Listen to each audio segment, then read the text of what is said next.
সূরা মুজাদালার একটি বৈশিষ্ট্য হচ্ছে প্রত্যেকটি আয়াতের মধ্যে আল্লাহ পাক নিজের নাম রেখেছেন, আল্লাহ রেখেছেন। কোরআনের একটি মাত্র সূরা যে সূরার মধ্যে প্রত্যেক আয়াতের মধ্যেই আল্লাহ পাকের নাম রয়েছে, সেই সূরার নাম কি বলেন তো? সূরাতুল মুজাদালা। সূরাতুল মুজাদালা। মুজাদালা শব্দের অর্থ হচ্ছে বাদ, কথা কাটাকাটি, একজন আরেকজনের সাথে বাদ বিতণ্ডা করা, এটাকে বলা হয় মুজাদালা। একে অপরের সাথে বাদ অনুবাদ হবে, একা না, আপনি বলছেন আরেকজন বলছে, এটাকে বলা হয় বাদ অনুবাদ। তো এই নামে সূরা অবতীর্ণ করা হয়েছে। তো এই সূরাটি কোরআনুল কারীমের স্থান দেওয়া হয়েছে 58তম সূরা। আর কোরআন অবতীর্ণের দিক দিয়ে এটা হচ্ছে মাদানী সূরা। মক্কায় না, কোথায় অবতীর্ণ? মদিনায় অবতীর্ণ বা হিজরতের পরে অবতীর্ণ। এই সূরা অবতীর্ণের একটি প্রেক্ষাপট রয়েছে। সূরাতুল মুজাদালা বিশেষ একটি ঘটনা অবলম্বনে আল্লাহ তাআলা নাযিল করেছেন। তাফসীর ইবনে কাসিরের মধ্যে উল্লেখ রয়েছে এবং দুররে মানসুরের মধ্যে উল্লেখ আছে, রাসূলুল্লাহ সাল্লাল্লাহু আলাইহি ওয়াসাল্লামের একজন সাহাবী হযরত আউস বিন সাবিত রাদিয়াল্লাহু আনহু, উনি একবার ওনার বিবি খাওলা রাদিয়াল্লাহু আনহা, খাওলা ইবনে সালাবা, তার বাবার নাম সালাবা, খাওলা রাদিয়াল্লাহু তাআলা আনহাকে লক্ষ্য করে তার স্বামী আউস বিন সাবিত রাদিয়াল্লাহু তাআলা আনহু বললেন, আনতি আলাইয়া কাযুহারি উম্মি, তুমি আমার কাছে আমার মায়ের পিঠের, তুমি আমার কাছে আমার মায়ের মতো, এই কথা বলে। আর জাহিলি যুগের এই নিয়ম ছিল, যদি কোনো স্বামী তার বিবিকে এই কথা বলতো যে তুমি আমার মায়ের মতো, তোমার পিঠ আমার মায়ের মতো, তোমার হাত আমার মায়ের মতো, তুমি আমার মায়ের মতো, এইভাবে বললে তৎকালীন সময়ে বিবিকে চিরতরে হারাম হিসেবে গণ্য করা হতো। এই কথা কেউ বললে বিবিকে চিরতরে হারাম হয়।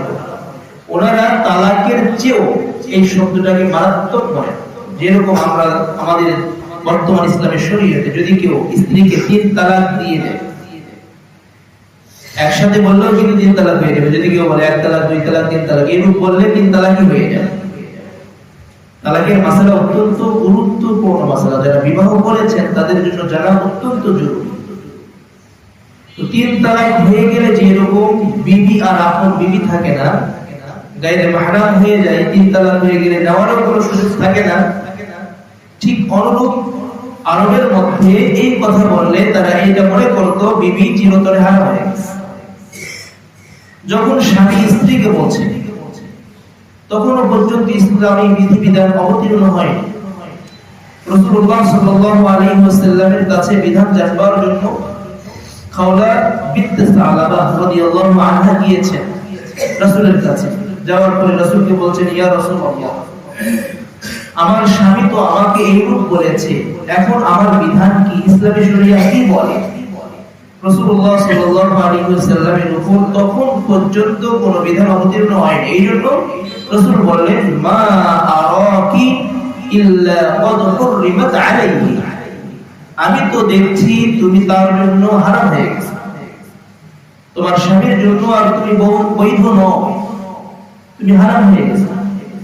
যখনই রাসূল এই কথা বললেন, ওনার বয়স হয়ে গিয়েছিল, উনি তখন রাসূলের দরবারেই কান্নাকাটি শুরু করে দিলেন।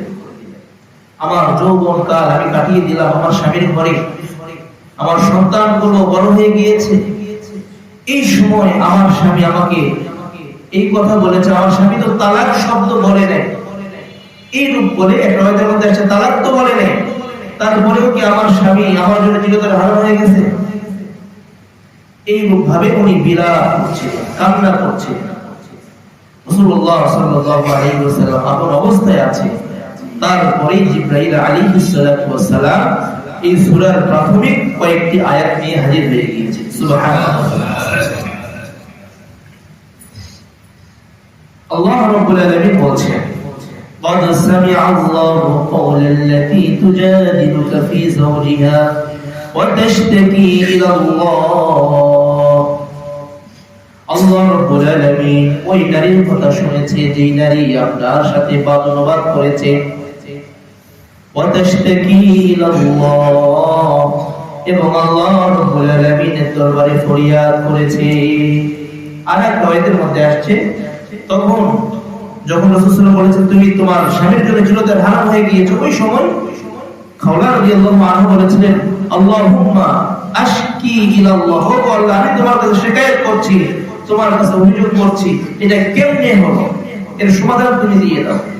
এই কথাই আল্লাহ বলেন ওয়াতাশতাকি ইলাল্লাহ, আল্লাহ রাব্বুল আলামিনের কাছে সে অভিযোগ দায়ের করছে।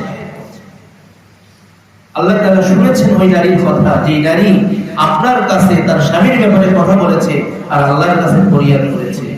আল্লাহ উনি বলছেন কোথায়? জমিনে। আল্লাহ তাআলা শুনছেন কোথায় থেকে? যেখান থেকে শোনার দরকার শুনেছেন।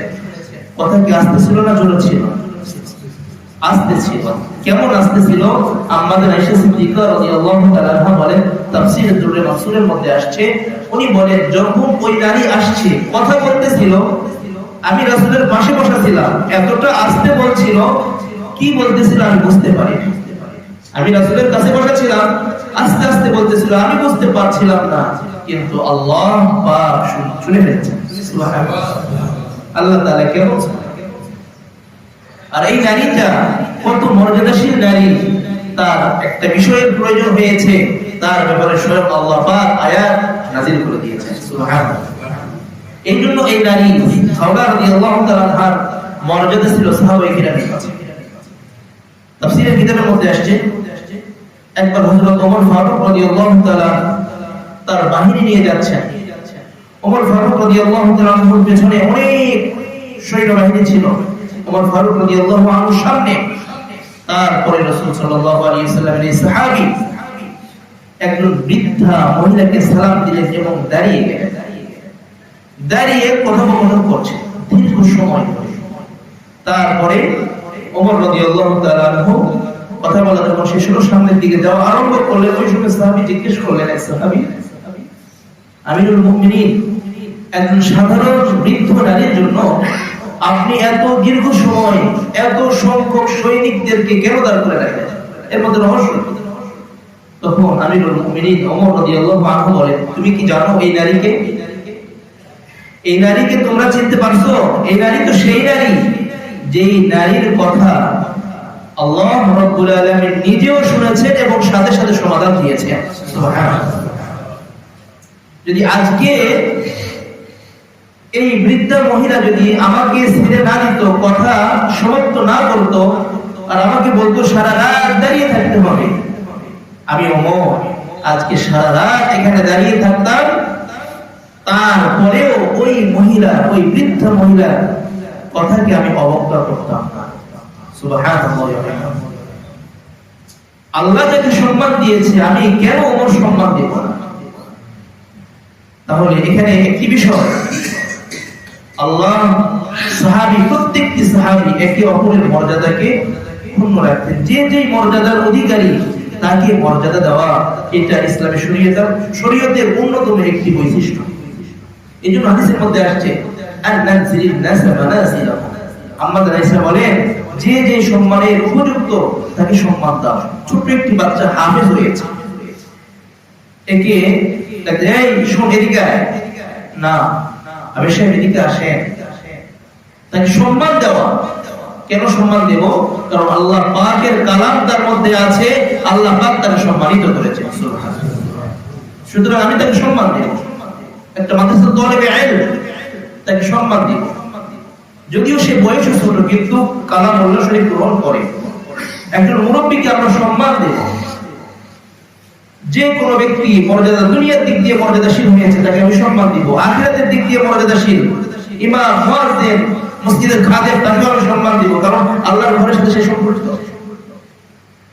মসজিদের সাথে যারা সম্পৃক্ত আছে তাদেরকে আমরা সম্মান দিব, মানুষের সাথে সম্পৃক্ত তাদেরকে সম্মান দিব, এলাকার প্রতিনিধি যারা আছে তাদেরকে আমরা সম্মান দিব। যে যে স্তরে আছে আমি আমার অবস্থান থেকে আরেকজনকে সম্মান দিতে হবে, এটা ইসলামের শিক্ষা। আরেকটি বিষয় আমরা এখান থেকে পেলাম, আল্লাহ রাব্বুল আলামিন সর্বশ্রোতা। আল্লাহ বলছেন আল্লাহু ইয়াসমাউ তাহাবুরাকুমা, আল্লাহ তাআলা তোমাদের কথোপকথন শুনছেন। খাওলা রাদিয়াল্লাহু আনহা এবং রাসূল দুজন যে কথোপকথন করেছেন, একে অপরের কথা বলেছেন, অভিযোগ শুনেছেন, জবাব দিয়েছেন, তারপরে আল্লাহর কাছে আমার অভিযোগ দায়ের করেছেন, এই সবগুলো আল্লাহ শুনেছেন। ইন্নাল্লাহা সামিউম বাসীর, আল্লাহ রাব্বুল আলামিন সবকিছু শুনে সবকিছু দেখেন। এই কি আমাদের হৃদয়ের মধ্যে গাঁথে ফেলতে হবে। আল্লাহ তাআলা বলেন, আল্লাহ তাআলা সবকিছু শুনেন সবকিছু দেখেন, সবকিছু শুনেন সবকিছু দেখেন, সবকিছু শুনেন সবকিছু দেখেন। চোখ বন্ধ করেন, একটু বলেন দেখি আপনার এমন কোন কাজ আছে যে কাজ আল্লাহ তাআলা শুনেন না আর দেখেন না? মাঝে মাঝে চোখ বন্ধ করে আমি ফিকির করে দেখি আমার প্রত্যেকটি কর্ম আল্লাহ পাক দেখছেন, প্রত্যেকটি কর্ম আল্লাহ পাক আমার শুনছেন, আমি যেটা বলছি শুনছেন।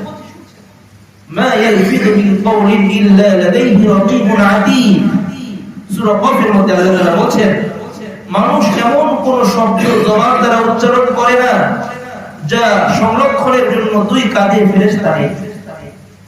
প্রত্যেকটি আলফাজ, প্রত্যেকটি শব্দ এগুলো সংরক্ষণ করবার জন্য সত্য একেবারে সর্বদাই নিয়োজিত রক্ষী রয়েছে, সতর্ক রক্ষী রয়েছে, যারা সবসময় লিখে রাখছে। এই জন্য গুনাহ করতে একটু সাবধান, আমরা গুনাহ করতে একটু সাবধান হয়ে যাই, সবকিছু আল্লাহ দেখছে। তারপরে আল্লাহ রাব্বুল আলামিন এর বিধান অবতীর্ণ করছেন। এই যে যদি কোনো ব্যক্তি, কোনো স্বামী তার স্ত্রীকে এইরূপ বলে ফেলে তাহলে তার বিধান কি হবে? আল্লাহ তাআলা বলছেন الذين يظاهرون منكم من نسائهم ما هن أمهاتهم, যে সকল ব্যক্তি তাদের বিবিদের সাথে জিহার করে, মানে এইরূপ বলে যে তুমি আমার মায়ের মতো, এটা বললেই মা হুন্না উম্মাহাতিহিম, তাদের বিবিগুণ তাদের মা হয়ে যায় না। বলার সাথে সাথে তার বিবি মা হয়ে যাবে না, এটা প্রথম সংশোধন। জাহিলি যুগে ছিল যেটা, এটা সংশোধনী হচ্ছে বলার সাথে সাথে মা হয়ে যায় না। আগে যেরকম তারা মনে করতো, বিষয়টা এমন না। ইন উম্মাহাতুহুম ইল্লা আল্লাযী ওয়ালাদনাহু, তাদের মা তো তারা যারা তাকে জন্ম দিয়েছে। আমার মা তো তিনি যিনি আমাকে জন্ম দিয়েছেন। আপনার মা তো তারা যারা, যে সকল মায়েরা আপনাদেরকে জন্ম দিয়েছেন। বিবিকে বলার সাথে সাথে বিবি মা হয়ে যায়। তাহলে এর বিধান কি? এটা যারা বললো তারা কি করলো? ওয়া ইন্নাহুম লা ইয়াকুলুনা মুনকারাম মিনাল কওলি ওয়া যুরা, প্রকৃতপক্ষে এই জাতীয় কথা যারা বলে, এই কথাগুলো মন্দ একটি কথা এবং মিথ্যা কথা, এই জাতীয় কথা বলা ঠিক না, গুনাহে কবিরা। তারপরে আল্লাহ বলছেন ইন্নাল্লাহা লাআফুউন গফুর, নিশ্চয় আল্লাহ রাব্বুল আলামিন ক্ষমাশীল দয়ালু। আল্লাহ রাব্বুল আলামিন ক্ষমা করেন এবং আল্লাহ রাব্বুল আলামিন দয়া করবেন যদি আমি তওবা করি। যদি কেউ এইরূপ বিবিকে বলে ফেলে, সাথে সাথে কি করতে হবে? তওবা করতে হবে। এটা হচ্ছে আপনার তওবা। তবে বিবিকে আপন করে আবার পুনরায় পেতে চাইলে কাফারা দিতে হবে। কি দিতে হবে? কাফারা। কাফারা কি? কাফারা হচ্ছে জরিমানা। রমজান মাসে যদি কোনো ব্যক্তি একটি রোজা ইচ্ছাকৃতভাবে ভেঙে ফেলে, খায় অথবা পান করে, তাহলে তার পরিবর্তে তাকে লাগাতার 60টি রোজা রাখতে হবে। কয়টি রোজা? কি স্বরূপ? জরিমানা স্বরূপ। এতে সক্ষম না হলে 7 জন মিসকিনকে খানা খাওয়াইতে হবে। এটা হচ্ছে জরিমানা। ঠিক অনুরূপ যদি কোনো ব্যক্তি আপন বিবিকে কেউ এইরূপ বলে ফেলে, তুমি আমার মায়ের মতো, আমার মা যেরকম হারাম তুমি, এইরূপ যদি কেউ বলে ফেলে, এর তওবা তো আল্লাহ রাব্বুল আলামিনের কাছে তওবা করা একনিষ্ঠভাবে, আর এর কাফারা পুনরায় আপন বিবিকে বিবি হিসেবে পেতে চাইলে এর কাফারা রয়েছে। কাফারা কি? আল্লাহ বলছেন ওয়াল্লাযীনা ইউযাহিরুনা মিন নিসাইহিম, যে সকল ব্যক্তিরা তাদের বিবির সাথে জিহার করবে, মায়ের সাথে তুলনা করবে, সুম্মা ইয়াউদুন, পুনরায় বিবিকে রাখতে চায়, ওই ব্যক্তির জন্য ফাতাহরিরু রাকাবাতিন মিন ক্বাবলি আন ইয়াতামাসসা, বিবিকে স্পর্শ করার পূর্বেই একটা গোলাম আজাদ করে দেবে। গোলাম আজাদ করা এটা তো বিধানই নাই, গোলামই তো নাই, আজাদ করব কি? তারপরে নেক্সট আল্লাহ তাআলা কি বলছেন, যালিকুম তুআদুনা বি, এটা আল্লাহ তাআলার পক্ষ থেকে তোমাদের জন্য নসিহত। আল্লাহু বিমা তা'মালুনা খাবীর, তোমরা যত কর্ম করো আল্লাহ তাআলা খবর রাখেন। গোলামের বিধান নাই, গোলাম নাই, এখন আমাদের কাফারা কি হবে? তারপরে সেটা আল্লাহ তাআলা বলছেন, ফামান লাম ইয়াজিদ ফাসিয়ামু শাহরাyn মুতাতাবি'াইন মিন ক্বাবলি আন ইয়াতামাসসা, যদি কোনো ব্যক্তি তার বিবিকে মায়ের সাথে তুলনা করে, এর কাফারা হচ্ছে 60 দিন লাগাতার রোজা রাখতে হবে। কয় দিন? 60, 7 না, 60 দিন লাগাতার রোজা। বিবিকে স্পর্শ করার আগে, বিবির কাছে যাওয়ার আগে কতদিন রোজা রাখতে হবে? 2 মাস। 2 মাস বলতে এটা ইংরেজি মাস না, আরবি 7 দিন হতে হবে। 29 হোক আর 28 হোক, আপনাকে 7 পূরণ করতে হবে। দিনের কথা আসছে, শাহরাইন অথবা 2 মাস, 28 হোক অথবা 29 হোক, 2 মাস লাগাতার রাখতে হবে। যদি এর ফাঁকে দিয়ে কোনো একটা রোজা বাদ পড়ে যায়, পুনরায় আবার 7টা রাখতে হবে। বিধানটা কি সহজ না অনেক কঠিন? এটা কিন্তু রহিত হয়ে যায় না, এখনো চলমান আছে। বলতে পারেন হুজুর আমরা তো জানি না, না জানি, এটা তো কোরআনের অনুবাদ আমি বলছি, আমি কিন্তু কোনো তাফসীর করছি না, ডাইরেক্ট কোরআনের অনুবাদ, সূরা মুজাদালার কি অনুবাদ বলছি। এগুলো কিন্তু আমাদের জন্য ফরজ ছিল। এজন্য বিবিকে মহব্বত করতে গিয়ে এমন কোন কথা বলবো না যাতে আমার উপর কাফারা আবশ্যক হয়ে যায়।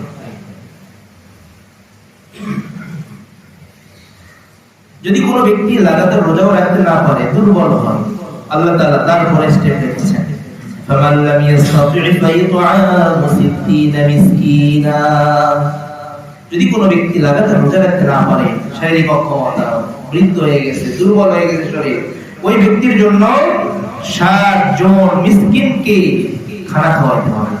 কয়জন মিসকিন? 60 জন মিসকিনকে খানা খাওয়াতে হবে। কয় বেলা?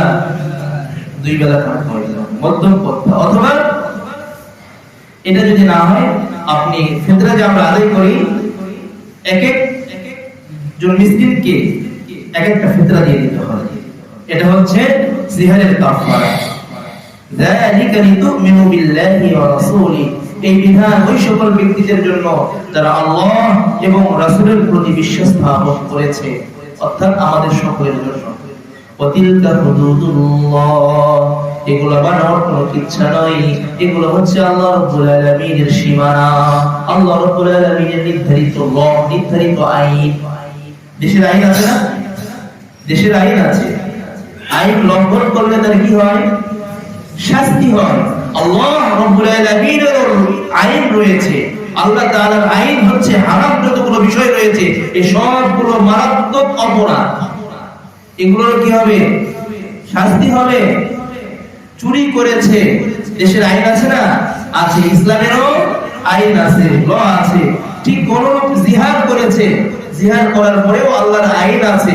ওই ব্যক্তি যদি ভালোভাবে সমাজের মধ্যে আল্লাহর প্রিয় বান্দা হয়ে বসবাস করতে চায়, তাকে এই ল মেনেই বসবাস করতে হবে। ওয়ালিল কাফিরিনা আযাবুন আলীম, কিছু মানুষ আছে তারা অস্বীকার করবে এগুলো। আল্লাহ বলে দিচ্ছেন, যারা অস্বীকার করবে তাদের জন্য রয়েছে লাঞ্ছনাকর শাস্তি। কি শাস্তি? ঘোষণাকার আল্লাহ পাক। সুতরাং এই জন্য আমরা এই সবগুলো জেনে তারপরে পরিবারের বন্ধনকে সেইভাবে রাখবার চেষ্টা করবো। আল্লাহ তাআলা আমাদের সকলকে তৌফিক দান করুন। তারপরে আল্লাহ বলছেন বিষয়টাকে পাল্টিয়ে, ইন্নাল্লাযীনা ইউহাদ্দুনা আল্লাহ ওয়া রাসূলাহু কুবিতু কামা কুবিতাল্লাযীনা মিন ক্বাবলিহিম ওয়া ক্বাদ আনসালনা আয়াতিন বায়িনাত, নিশ্চয় ওই সকল ব্যক্তি যারা আল্লাহ এবং রাসূলের বিদ্বেষ পোষণ করে, আল্লাহ এবং রাসূলের বিরোধিতা করে, কুবিতু তাদেরকে লাঞ্ছিত করা হবে, কামা কুবিতাল্লাযীনা মিন ক্বাবলিহিম যেরকম পূর্ববর্তী জাতিগুলোকে লাঞ্ছিত করা হয়েছে। যারা আল্লাহ রাব্বুল আলামিনের বিধানের লঙ্ঘন করে তাদেরকে দুনিয়াতেই লাঞ্ছিত করা হবে। যেরকম পূর্ববর্তী জাতিরা আল্লাহর বিধানকে লঙ্ঘন করার কারণে কাউকে শুকর, কাউকে কুকুর, এরকম কাউকে একেবারে বানর বানিয়ে দিয়েছিল, আল্লাহ তাআলা তাদেরকে দুনিয়ার মধ্যে অপদস্থ করেছে। আল্লাহ তাআলা সেই আল্লাহ এখনো আছে, যারা আল্লাহ এবং রাসূলের বিধানকে অবজ্ঞা করবে তাদেরও ঠিক এমনই হতে পারে। আমি যেগুলো বলি সুস্পষ্ট ভাবে আমি নিদর্শন বলি, বর্ণনা করে দিই। সুবহানাল্লাহ। আল্লাহ এবং রাসূলের বিধান লঙ্ঘন করা, আল্লাহ এবং রাসূলের যত বিধান রয়েছে তার মধ্য থেকে একটি বিধান হচ্ছে আমাদের রাসূল সর্বশেষ নবী। আমাদের নবী, আমাদের নবীর পরে কোন নবী আসবে না, নবী হিসেবে আসবে না, আগমন হবে উম্মত হিসেবে। আমাদের নবী হলেন সর্বশেষ নবী।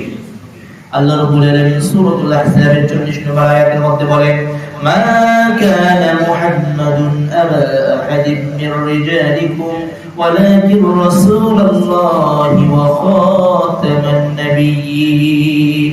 আল্লাহ রাব্বুল আলামিন বলেন মুহাম্মদ সাল্লাল্লাহু আলাইহি ওয়াসাল্লাম কোন পুরুষ যারা বালিগ হয়েছে, পৃথিবীতে বেঁচে ছিল এমন কোন পুরুষের বাবা নন। তাহলে মুহাম্মদ সাল্লাল্লাহু আলাইহি ওয়াসাল্লাম কি? উনি হলেন আল্লাহর রাসূল, উনি হলেন সর্বশেষ নবী। সুবহানাল্লাহ। আমাদের নবী মুহাম্মদ রাসূলুল্লাহ সর্বশেষ নবী। ইসলামকে আল্লাহ পাক পরিপূর্ণ করে দিয়েছে।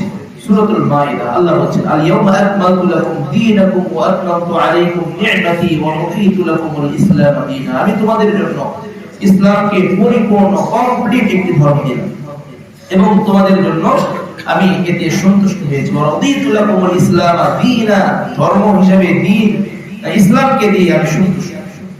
সুতরাং ইসলাম পরিপূর্ণ একটি ধর্ম। ইসলাম পরিপূর্ণ আছে, আমাদের নবী সর্বশেষ নবী। এরপরে যদি কোন ব্যক্তি নবুয়ত দাবি করে, এই নবী নয় বরং ভণ্ড প্রতারক, তাকে বিশ্বাস করলে ঈমান থাকবে না। আমাদের দেশে আহমদিয়া মুসলিম জামাত নামের একটি জামাত রয়েছে। নাম কি তাদের? আহমদিয়া। আপনারা অনেকেই শুনেছেন, অনেকে হয়তো শোনেন নাই।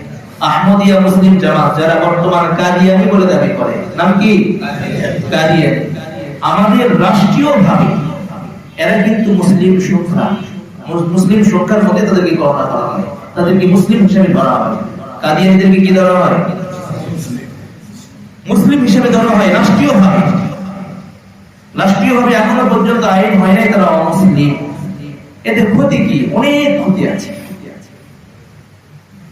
কাদিয়ানীরা কখনো মুসলমান থাকতে পারে না। কিভাবে থাকতে পারে না আপনাদেরকে কিছু বললে আপনারা বুঝতে পারবেন। তাদের আকীদা, তাদের আকীদা হচ্ছে তাদের নবী নাউযুবিল্লাহ মির্জা গোলাম আহমদ, এর জন্ম হচ্ছে 1839, মৃত্যু 1908। এর জন্ম হচ্ছে ভারতের পাঞ্জাব প্রদেশের কাদিয়ান নামক এলাকায়। এর প্রথমে নিজেকে প্রথমে মুজাদ্দিদ দাবি করেছিল, পরবর্তীতে সে নিজেকে মাহদি দাবি করেছে, ইমাম মাহদি। পরবর্তীতে সে নিজেকে নাউযুবিল্লাহ সর্বশেষ নবী দাবি করেছে, নাউযুবিল্লাহ। এবং সে এমন কিছু কথা বলে গেছে তাদের অনুসারীদের উদ্দেশ্যে, যেগুলো বিশ্বাস করলে সাথে সাথে ঈমান আসে। সে বলে কাদিয়ান, এই যে পাঞ্জাবের কাদিয়ান নামক এলাকা, এটা মক্কার মতো পূত পবিত্র। নাউযুবিল্লাহ। এর কার আকীদা? তাদের আকীদা। তার লিখে একটা বই রয়েছে রুহানি খাজাইন, এর 16 নম্বর খণ্ডে 259 নম্বর পৃষ্ঠার মধ্যে সে লিখেছে যে मैं और मोहम्मद सल्लल्लाहु अलैहि वसल्लम को जो जुदा समझा वो मुझको नहीं पहुंचा। যে ব্যক্তি আমাকে এবং মুহাম্মদকে পৃথক মনে করবে, আমার মিশন আর মুহাম্মাদের মিশনকে পৃথক মনে করবে, সে আমাকে চিনতে পারে না। অর্থাৎ মুহাম্মাদের মিশন আর আমার মিশন এক। মুহাম্মাদের নবী ছিল, আমিও নবী। এবং সে বলে লা ইলাহা ইল্লাল্লাহ, এটা রহিত হয়ে গেছে। লা ইলাহা ইল্লাল্লাহ এই কালিমা রহিত হয়ে গেছে। বর্তমান যে কোরআন, এই কোরআন রহিত হয়ে গেছে। এই জাতীয় মিথ্যা যত বানানো কথা আছে, এর বিভিন্ন কিতাব রয়েছে, উর্দুতে আরবিতে কিতাব আছে। আর আমাদের বাংলাদেশে এদের সংখ্যা অনেক বেশি। এরা রাষ্ট্রীয়ভাবে নিজেদেরকে মুসলমান দাবি করে, আসলে এরা কখনোই মুসলমান হতে পারে আপনারাই বলেন না। সুতরাং আমাদের দাবি, ওলামায়ে কেরামের দাবি, সকল মুসলমানের দাবি রাষ্ট্রীয়ভাবে তাদেরকে অমুসলিম ঘোষণা করা হোক। এর জন্য আগামী কালকে ঢাকাতে একটা ওলামায়ে কেরাম এবং তাওহীদি জনতার উদ্যোগে একটি সরকারের কাছে দাবি জানানো হবে রাষ্ট্রীয়ভাবে। এটা কোনো দলীয় কোনো দাবি না, কোনো রাজনৈতিক কোনো দলের দাবি না, আমাদের সকলের প্রাণের দাবি এই দেশে মুসলমানদের দেশে কাদিয়ানীদেরকে অমুসলিম ঘোষণা করা হোক। ঠিক না ভাই? ঠিক। বিভিন্ন রাষ্ট্রে তাদের ধর্ম কর্ম পালন করা নিষিদ্ধ, কিন্তু আমাদের দেশে অপেনলি চলে। হাত্তা কি এমন কি আপনি যদি ইসলাম লেগে নেটে সার্চ দেন, গুগলে সার্চ দেন, এই ইসলামটা আমাদের ইসলাম আসবে না, বরং তাদের ইসলাম আসবে। এমটিভি নামে তাদের একটা চ্যানেল রয়েছে যারা সর্বদাই লন্ডন থেকে পরিচালিত হয়। এটা আমাদের দেশে তো আমরা আমাদের চ্যানেলগুলো দেখি বিভিন্ন বহির্বিশ্বে যারা ইসলামকে জানার জন্য তারা যখন সার্চ দিবে, এটা কাদিয়ানীদের ধর্ম বিশ্বাস তাদের কাছে ওপেন দিয়ে তাদের কাছে। এটা এমন একটি মারাত্মক ফেরকা, গোমরাহি ফেরকা, সমস্ত গোমরাহি ফেরকার মূল হচ্ছে কাদিয়ানী। এই জন্য আমরা চাই আল্লাহ তাআলা আমাদের সহায় হন, যাতে করে আমাদের দেশে মুসলমানের দেশে যেন এই কাদিয়ানীরা বসবাস করবে, কোনো সমস্যা নেই, কিন্তু মুসলমান হিসেবে নয়। যেরকম হিন্দুরা বসবাস করে তাদের নাগরিক অধিকার রয়েছে, খ্রিস্টানরা বসবাস করে খ্রিস্টান হিসেবে, ইহুদিরা বসবাস করে ইহুদি হিসেবে, এই কাদিয়ানেরও বসবাস করবে কাদিয়ানী হিসেবে, মুসলমান হিসেবে। আল্লাহ রাব্বুল আলামিন আমাদেরকে বুঝবার এবং রাষ্ট্রীয়ভাবে এটা বাস্তবায়ন হওয়ার তৌফিক দান করুন। যারা আল্লাহ এবং রাসূলের বিরোধিতা করবে তাদের ব্যাপারে আল্লাহ তাআলা বলছেন তারা দুনিয়ায় লাঞ্ছিত হবে। এই কাদিয়ানী সে মুবাহালা করেছিল, আমি যদি মিথ্যা ধর্মের উপর থাকি তাহলে আমার মৃত্যু যেন লাঞ্ছিত অবস্থায় হয়। কি অবস্থা? লাঞ্ছিত। মুবাহালা বলা হয় ডাইরেক্ট আল্লাহ এবং রাসূলের সামনে, আল্লাহ এবং রাসূলকে সাক্ষী রেখে কোন একটি বিষয়ে সিদ্ধান্ত উপনীত। তো পরবর্তীতে কি হয়েছিল? এমন অবস্থায় মারা গেছে, কলেরা হয়েছিল। মির্জা গোলাম মোহাম্মদ কাদিয়ানী কি হয়েছিল? কলেরা। পরে বাথরুম সারতে গেছে, বাথরুমের মধ্যে পরে, ওই সময় এত ভিআইপি বাথরুম ছিল না, পরে গিয়ে একবারে বাথরুমের মধ্যে পড়েছিল। তারপরে কি ব্যাপার, আমাদের নাউজুবিল্লাহ আমাদের ইমাম তো গেছে বাথরুমে, আসে না কেন? পরবর্তীতে যায় দেখে একবারে বাথরুমের মধ্যে পড়ে আছে। নাউজুবিল্লাহ বলেন আর সুবহানাল্লাহ বলি। সুবহানাল্লাহ এই জন্য যে যেহেতু সে আল্লাহ এবং রাসূলের অবাধ্যতা হয়েছে, আল্লাহ রাব্বুল আলামিন দুনিয়াতেই কি করেছে? লাঞ্ছিত করেছে। যে কথা আল্লাহ তাআলা বলেছেন কুবিতু কামা কুবিতাল্লাযীনা মিন ক্বাবলিহিম, আল্লাহ রাব্বুল আলামিন লাঞ্ছিত করেছে। সুতরাং এই যারা দাবি করবে তাদের লাঞ্ছনা দুনিয়াতেও হবে, আখিরাতের মধ্যে তো আছেই। ওয়ালিল কাফিরিনা আযাবুম মুহিন, আল্লাহ তাআলা ডাইরেক্ট বলে দিচ্ছেন আখিরাতে কাফিরদের জন্য রয়েছে লাঞ্ছনাকর শাস্তি। এই লাঞ্ছনা শুধু না, লাঞ্ছনাকর শাস্তিও আছে। ইয়াওমা ইয়াবআসুহুমুল্লাহু জামিআন ফায়ুনাব্বিউহুম বিমা আমিলু, কিয়ামতের দিন আল্লাহ রাব্বুল আলামিন সকলকে উঠাবেন, আমাদের সকলকে কিয়ামতের মাঠে উঠাবেন। ফায়ুনাব্বিউহুম বিমা আমিলু, যত আমল করেছি। আজকের যে দিনে আমরা যেটা কামনা করলাম যে অমুসলিম হিসেবে ঘোষণা করা হোক কাদিয়ানীদেরকে, এই বিষয়টাও আল্লাহ রাব্বুল আলামিন কিয়ামতের মাঠে জানিয়ে দিবে। 14 তারিখ কলোনি মসজিদে বসে বসে তুমি আমার দ্বীনকে রক্ষা করবার জন্য তুমি মনে মনে কল্পনা করেছিলে, কামনা করেছিলে যে আল্লাহ এরা যারা রাসূলের দুশমন, আল্লাহর দুশমন, এদেরকে আমাদের রাষ্ট্রের মধ্যে অমুসলিম ঘোষণা করা হোক, এই যে কল্পনা করেছিলে এই বিষয়টাও জানা। আহসাহুল্লাহ, আল্লাহ রাব্বুল আলামিন সবকিছু গণনা করে লিখে রাখে। আহসাহুল্লাহ মানে কি করে রাখা? গণনা করে লিখে রাখা। গণনা করে লিখে রাখার সক্ষমতা আল্লাহরই আছে, আমাদের মানুষের কারণে। জীবনে কতগুলো কর্ম করেছেন, কত কথা বলেছেন, লিখে রাখতে পারবেন? কিন্তু আল্লাহ লিখে রাখছেন। আর আমাদের কথা আল্লাহ বলেন ওয়ানাসুহু, মানুষরা ভুলে গেছে, আমরা ভুলে গেছি। আচ্ছা, গত বছর আজকে নভেম্বরের 14 তারিখ, গত বছর নভেম্বরের 14 তারিখে আপনি কি করেছেন মনে আছে আপনার? আমার তো মনে নেই, আপনার মনে আছে? আচ্ছা, মনে থাকলে হয়তো আপনি ক্যালেন্ডার দেখে মনে করতে পারবেন, হয়তো দুই একটা পরে সারা দিন কয়টা কর্ম করছেন পৃথিবীর কেউ আছে মনে করতে পারবে? কি কি কল্পনা করেছিলেন মনে করতে পারবে? কিন্তু আল্লাহ তাআলা সব কিছু লিখে রাখেন। সুবহানাল্লাহ। সূরা কাহফের মধ্যে আল্লাহ তাআলা বলেন, যখন মানুষকে আমলনামা দেওয়া হবে তখন আমলনামা পাওয়ার পরে বলবে, ইয়া ওয়াইলাতানা মা লিহাযাল কিতাব, আয় আফসোস, এটা কেমন আমলনামা, কেমন আমলনামা, লা ইউগাদিরু সগীরাতাও ওয়ালা কাবীরাতান ইল্লা আহসাহা।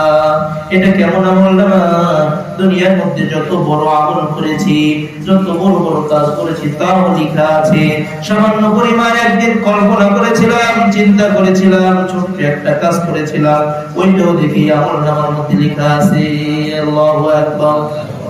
সব কিছু লেখা থাকে। ইল্লা হাদিরা, প্রত্যেক ব্যক্তি ওয়াজাদু মা আমিলু হাদিরা, যত আমল আমাদের পৃথিবীতে আমরা করে যাই সব কিছু আল্লাহ তাআলা আমাদের উপস্থিত করে দিবেন, আমাদের সামনে এনে দিবেন। ওয়াল্লাহু আলা কুল্লি শাইইন শাহীদ। আল্লাহ রাব্বুল আলামিন সব কিছুর উপর সাক্ষ্য, সব কিছুর উপর আল্লাহ তাআলা দর্শনার্থী, সব কিছু আল্লাহ তাআলা দেখছেন। আল্লাহ রাব্বুল আলামিন সব কিছুর বিষয়ে সাক্ষী আছেন। তারপরে আল্লাহ রাব্বুল আলামিন বলছেন, এই আয়াতের অনুবাদ পড়ে শেষ করছি। আয়াতটা যদিও বড়, এর সারাংশ আগে বলে দিই। আসমানে যা কিছু আছে সব কিছু আল্লাহ তাআলা জানেন। আমাদের যত গোপন বৈঠক হয়, যদি আমরা দুইজন মিলে গোপন বৈঠক করি, এখানে তৃতীয় জন থাকে, তার নাম কি বলেন তো? যদি 5 জনে করি, 5 জনের কথা এখানে আছে, 5 জনে করি, সেখানে 17 জন থাকেন, তিনি কি? এবং এর চেয়ে কম, এর চেয়ে বেশি যত মানুষের গোপন বৈঠক হোক না কেন, সেই জায়গার মধ্যে কে থাকেন? আল্লাহ বলছেন, আমি থাকি। শুধু তাই নয়, আমি সবগুলো লিখে রাখি, কিয়ামতের মাঠে আমি সবগুলো জানিয়ে দেব। সুবহানাল্লাহ। আল্লাহ বলছেন, আলাম তারা আন্নাল্লাহা ইয়ালামু মা ফিস সামাওয়াতি ওয়া মা ফিল আরদ, আপনি কি জানেন না, নিশ্চয়ই আল্লাহ তাআলা জানেন আসমানে যা কিছু আছে, জমিনে যা কিছু আছে, সব কিছু জানেন। মা ইয়াকুনু মিন নাজওয়া সালাসাতিন, 3 জন মিলে যদি কোথাও কোনো গোপন বৈঠক হয়, ইল্লা হুয়া রাবিউহুম, সেই জায়গার মধ্যে চতুর্থ জন তিনি থাকেন, তিনি হলেন আল্লাহ। ওয়ালা খামসাতিন ইল্লা হুয়া সাদিসুহুম, যদি 5 জন মিলে কোথাও কোনো গোপন বৈঠক হয়, কোনো রুদ্ধদ্বার বৈঠক হয়, ওই জায়গার মধ্যে ষষ্ঠ জন থাকেন, তিনি হলেন কে? ولا أدنى من ذلك ولا أكثر إلا هو معهم أينما كانوا, এর থেকে বেশি 3 জন থেকে বেশি বা 5 জন থেকে বেশি অথবা তার থেকে কম, 3 জন বা 5 জনের থেকে কম, যা কিছু হবে এবং যেখানেই হবে সেই জায়গার মধ্যে আরেকজন থাকবেন, তার নামটা জোরে জোরে বলুন নাকি? আল্লাহ। আবার বলেন শুধু তাই নয়, সুম্মা ইউনাব্বিউহুম বিমা আমিলু ইয়াওমাল কিয়ামাহ, ওই রুদ্ধদ্বার বৈঠকের মধ্যে কি কি আলোচনা হয়েছিল আল্লাহ তাআলা সব কিছু লিখে রাখবেন। কিয়ামতের মাঠে কড়াই গন্ডা আল্লাহ রাব্বুল আলামিন হিসাব নেবেন। আল্লাহ তাআলা বলেন, ইন্নাল্লাহা বিকুল্লি শাইইন আলীম, আল্লাহ রাব্বুল আলামিন সব কিছু জানেন। কে জানেন? পৃথিবীর কোন মানুষ এই কথা বলতে পারবে না যে আমি সবকিছু জানি। একমাত্র আল্লাহ পাক জানেন সবকিছু। আমি আপনার কোথায় কি হয়, কি করি না করি, গোপনে করি প্রকাশ্য করি, সবকিছু আল্লাহ জানেন। সে আল্লাহকেই আমরা ভয় করি। কাকে ভয় করি? সে আল্লাহকে ভয় করে ঈমান নিয়ে আসছি। সে আল্লাহ আমাকে দেখছেন, সে আল্লাহ আমার মৃত্যু দিবেন, সে আল্লাহ আমাদেরকে জান্নাত দিবেন ইনশাআল্লাহ। আল্লাহ রাব্বুল আলামিন আমাদের সকলকে জান্নাতের মেহমান হওয়ার তৌফিক দান করুন। আজকে আমরা সূরা মুজাদালার 7টি আয়াতের অনুবাদ এবং তাফসীর করলাম। আগামী সপ্তাহে বাকি হবে ইনশাআল্লাহ। আমরা যারা অনলাইন যারা